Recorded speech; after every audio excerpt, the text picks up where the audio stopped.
Assalamualaikum warahmatullahi wabarakatuh, sahabat sharing ilmu. Berjumpa kembali dengan saya Miksalmina dalam mata kuliah Teori Grup.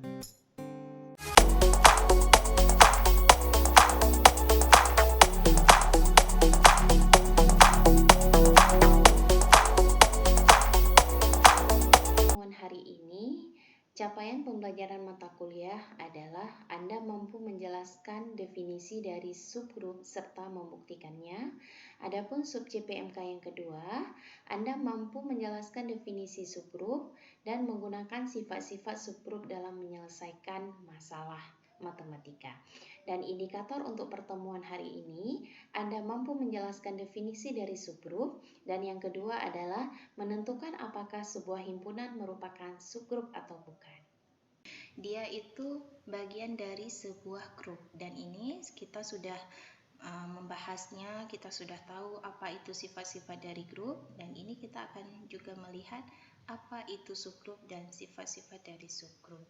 Jadi seperti layaknya sebuah himpunan memiliki subhimpunan, begitu juga dengan grup memiliki subgrup. Jadi untuk memudahkan kita akan melalui tahapan peta konsep. Ini dimulai dari sebuah grup, kemudian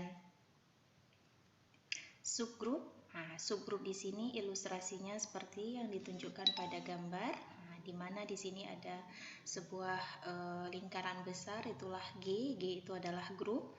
Kemudian di dalam lingkaran besar ada lingkaran kecil disimbolkan dengan H, dan inilah yang dikatakan subgrup. Jadi jelas bisa kita lihat bahwa H ini, subgrup ini berada pada grup karena dia adalah bagian dari grup. Makanya ini disebut dengan subgrup. Jadi definisi dari sebuah subgrup yaitu suatu himpunan bagian dari suatu grup yang merupakan order terhadap operasi yang sama. Maksud saya suatu grup yang merupakan grup terhadap operasi yang sama, yaitu operasi yang ada di dalam grup tersebut. Jadi definisinya kita bisa memisalkan G terhadap operasi biner adalah suatu grup dan H subgrup G, di mana H itu dikatakan subgrup dari G operasi biner jika H operasi biner adalah suatu grup terhadap operasi yang ada dalam G operasi biner. Jadi di sini untuk menjelaskan dia itu subgrup atau tidak, maka kita harus melalui dua langkah. Jadi yang pertama apa? Kita harus menunjukkan bahwa H itu adalah subgrup dari G. Kemudian yang kedua kita harus tunjukkan bahwa H terhadap operasi biner itu merupakan suatu grup. Jadi ada dua langkah untuk menunjukkan bahwa dia itu adalah subgrup. Nah, setelah itu kita akan melihat order suatu grup dalam subgrup, dan ini hampir sama juga dengan teori grup sebelumnya. Itulah tahapan konsep yang ada di subgrup. Untuk lebih jelas kita akan melihat contoh soal subgrup. Soalnya, tunjukkan bahwa H, di mana H itu adalah sebuah himpunan dengan anggotanya 1, adalah merupakan subgrup dari G dengan anggotanya -1 terhadap perkalian. Jadi untuk memudahkan kita, selalu kita menggunakan daftar Cayley atau tabel Cayley agar lebih memudahkan kita. Tujuannya adalah kita bisa melihat langsung hasil di tabel Cayley, dia itu sebuah grup atau dia itu bagian dari subgrup. Nah, jadi di sini kita bisa melihat di mana nih operasi perkalian, anggotanya -1 dan 1 secara horizontal, secara vertikal -1 dan 1, kita operasikan terhadap perkalian, maka hasilnya seperti ini. Dan ini dia masih dikatakan tertutup karena semua hasil pada tabel daftar Cayley ini ada pada himpunan Q. Nah, jadi yang pertama kita harus menunjukkan bahwa H ini adalah subgrup, yaitu di mana anggotanya 1 memenuhi syarat-syarat suatu grup. Nah, yang pertama adalah tertutup.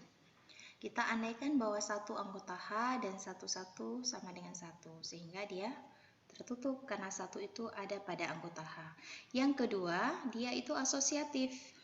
Jadi hasilnya itu sama-sama dengan 1, itu sudah jelas di tabel, maka dia bersifat asosiatif.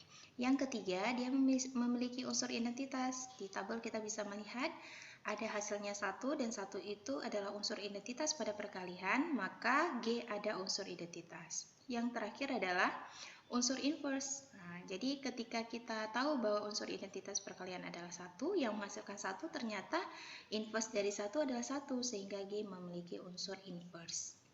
Jadi karena H itu anggota himpunannya itu 1, memenuhi kriteria suatu grup, maka H terhadap operasi perkalian merupakan subgrup dari G terhadap operasi perkalian. Nah, jadi jelas tadi kita menunjukkan untuk menunjukkan dia subgrup, kita memenuhi 2 langkah. Yang pertama, apakah H itu adalah subgrup dari G? Ternyata benar, karena ada anggota H itu ada di G, yaitu 1. 1 itu ada anggota juga di G.